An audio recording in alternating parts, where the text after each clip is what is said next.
Welcome back to another evolution video. My name is Fiber and today we're going through the evolution of the World of Tanks. Before we get into the video, let me know down in the comments below when you started playing World of Tanks and your overall thoughts on the game. World of Tanks is a free-to-play massive multiplayer online game developed by Wargaming, featuring mid-20th century 1930s to 1960s era combat vehicles. The focus is on PvP gameplay with each player controlling an armoured vehicle. Players can choose between 5 different classes: light, medium, heavy tank, tank destroyer or self-propelled gun, each of which have different gameplay styles and roles in battle. The whole concept of World of Tanks was thought all the way back in December 2008, nearly 13 years ago.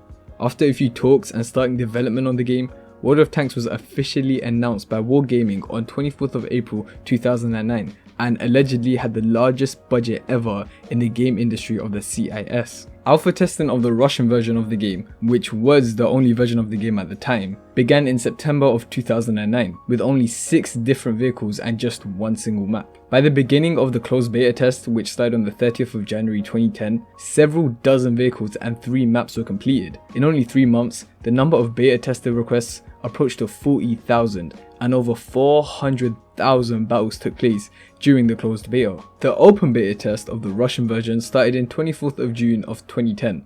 At this point there were 7 maps along with over 60 Russian/German vehicles. With the game's popularity increasing, the devs were obviously going to make an English version to reach out to more people. The closed beta for this was released on the 8th of July 2010, being available to American and European players. Of course, only being able to a limited amount of people within those regions. After a few more tweaks, the Russian version of the game was released on the 12th of August 2010, but due to some technical difficulties, the game servers went offline the next day. Guess the tweaks weren't enough. Of course, quickly fixing this and putting it back up a few days later. Not really a great start for the game. I guess one thing that was good was that it's free on all platforms. But the game is built on a quote-unquote freemium business model, where the game is free to play, so everyone has access to it, which is good. But in order to get the premium items, you need to pay, essentially making the game pay to win, which is never really a good sign. Nevertheless, the game is still really fun according to most players. The open beta of the English version of the game was launched quite a while after the Russian version, on the 27th of January 2011, just building up the fan base and testing for any bugs present, just like any other beta. Pre-orders contained a bunch of bonuses in-game and increased in the additional items you get as the price increases. These were scheduled to be launched a few weeks prior to the game's English release, which is on the 12th of April 2011. Now, according to the World of Tanks wiki, there are allegedly over 800 tanks currently in-game across all of the different classes. So light tanks, which are good for mobility but don't do a lot of damage with poor armor, medium tanks which are all around good, have decent speed and decent damage and decent armor, heavy tanks which are fairly slow and do a lot of damage and pretty good armor, tank destroyers which are weak armored vehicles but with a very long range, perfect for an ambush attack, and artillery, poorly armored assault guns with high explosive firing shells with long range that can damage several vehicles at once. I most likely won't go over all of them for the sake of time and simplicity. May 17th 2011, update 6.4. Now I don't know why the updates are starting from 6.4, but this is from the official website, so it doesn't really matter.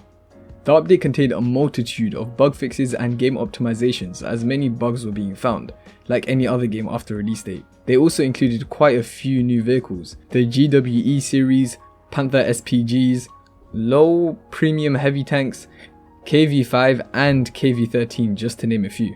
June 30th 2011, update 6.5. 2 new maps were implemented into the game. Arctic region. A large ice and snow covered area stretches through this map. Steep hills, rocks, encampments, twists and turns, and plenty of places to stay and wait will have you on your toes as you battle through this icy death trap. Ridge, hills and lots of rocky outcrops give you many places to hide and ambush your enemies as they come out. Twists and turns could have you stuck if you're not on your toes, so be careful when driving around this map. The second map added was Redshire, a rolling area dominated by a couple of hills. The village of Redshire gives places to hide from hills to its northeast. On this map, artillery will play a powerful role. You will see through these updates that small graphical changes were being made to slowly adjust the visual aesthetics of the game. August 8th 2011, update 6.6. This update brought around one new map, Siegfried Line. A wonderful map combining the best of both worlds. The west side is open fields with little cover, excellent for quick flanks, around the side for those looking for an early victory, To the east, the town offers concealment and cover for those brave enough to enter its confines. As well as this, there were a ton of new vehicles like the E50 and the PZ KPFW T15. September 15th, 2011, update 6.7. Another map was added into the game, Fishing Bay.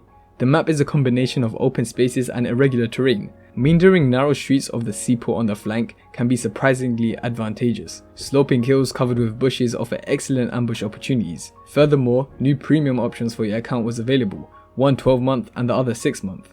Two new vehicles in this update were also added, the Type 59 medium tank and the VK2801 light tank. December 14th, 2011, update 7.0. This update didn't really see anything other than two new maps. Swamp. Flank routes offer great opportunities for surprise attacks and diversionary operations. A mire in the center is not only an obstacle, but also an important tactical location. And F-Fjords. Huge mountains and narrow valleys offer great advantages in battle.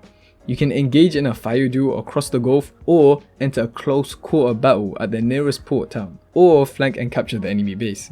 There's pretty much endless tactics that you could find. January 5th, 2012, update 7.1. To start off the new year with a bang, Wargaming had inputted 18 vehicles in this huge update, as well as a ton of new optimizations and fixes, providing a lot of content for everyone to enjoy. March 30th, 2012, update 7.2. There were two new maps introduced. Province. Hills on the periphery of the map are covered with numerous houses and winding streets, advantageous for a surprise attack. An open area between the base is favourable for daring strikes. And Live Oaks. In the centre of the map there is a large bog lake, a railway bridge and a fording side on the one flank allowed to defend the area using scarce forces, and to concentrate main forces on the other flank. Teams start in the northeast and the southwest corners of the map. For the sake of time, I'll just summarise the rest of the year. A camouflage feature was added to easily take cover and get the ambush on enemies. Physics mechanics were also added, making the game even more realistic than it was before, truly emulating the experience of, well, driving a tank and being in war. Tanks were able to jump, bump up and down, and slide a little to the left and right. Year 2013. The main updates to 2013 were the introduction of the Waffenträger E100, or the quote-unquote glass cannon. It can deliver a punch, but is very fragile at the same time. As a result, it needs to be handled with careful tactical approach. New Chinese and Japanese tech tree were also added, so two whole new nations bringing in new variants of tanks, as well as a bunch of new maps, Pearl River, Severogoso, Hidden Village and Northwest. 2014. Now 2014 did not have a lot of content for World of Tanks in terms of importance. We saw the introduction of the 10 first HD tanks in game, the T-54, T-34-85, Panther, Tiger 1, Morse, M4 Sherman, M18 Hellcat, M103, Tortoise and the Centurion MK7/1. In addition, Stalingrad, Windstorm and Kharkov maps were added. A brand new game mode was also implemented into the game, Stronghold. This is a game mode in which clans build structures and prepare clan reserves within them. These reserves are used to boost the battle income of the clan players. 2015. A new map was added, Overlord. However, two other maps were sadly removed, Dragon Ridge and Northwest. There were also a bunch of other map and graphical updates, including reworking vehicles to a higher graphical quality. Talking about vehicles, this is the Czechoslovakian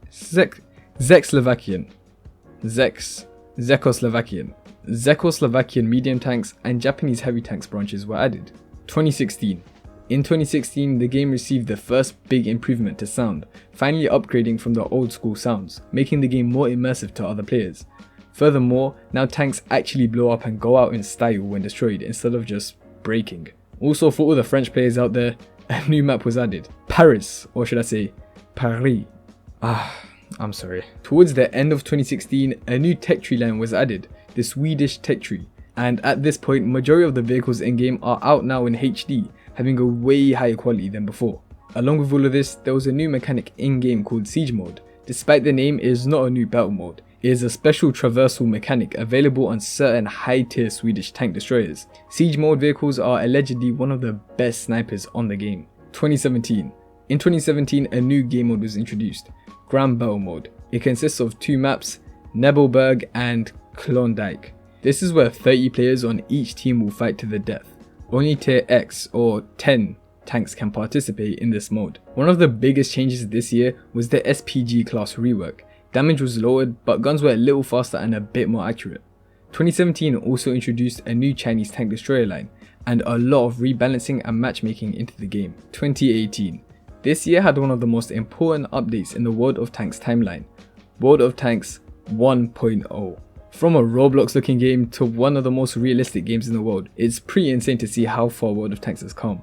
Completely brand new graphics, effects and sound effects. This was great for players with a decent PC and could handle all of these updates, but these updates did take a toll on some of the people with lower end setups. 2020. Now jumping over to 2020, World of Tanks introduced the world renowned Battle Pass on May 17th, 2020, which is great. Players buy it and receive consistent content through the season, and it's easy for developers to put in place. A very smart move to earn more money. Being consistent with the battle passes, adding a new season battle pass straight after the one before it is over. Only a month later, on the 8th of June 2020, a new second season battle pass was released, including new core vehicles and a bunch of new mechanics in-game. This time, about 3 months after the second battle pass, season 3 was released, including, of course, new equipment, content and vehicles. All of the battle passes generally include the same concepts of new items, but what's funny to me is how much the battle passes are spread out. 2021.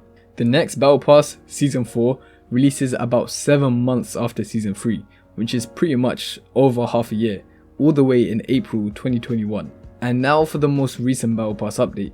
Season 5 being released on the 23rd of June 2021, running all the way until September 6th, which seems like a more reasonable time than 7 months. This battle pass includes 3 new chapters with 50 consecutive stages. There are tons of new rewards for each stage you complete, including a new piece of bounty equipment, unique crew members and more. If you want even more rewards, you'll need to get an improved pass to get the prices in the improved reward tracks. Available for gold and real money. That's pretty much it for the evolution of World of Tanks. Let me know down in the comments what you think will come to the future of it. And while you're at it, you may as well leave a like and share this video with a friend. It helps us out tremendously. Thank you so much for watching and I hope you enjoyed. I'll see you in another evolution video.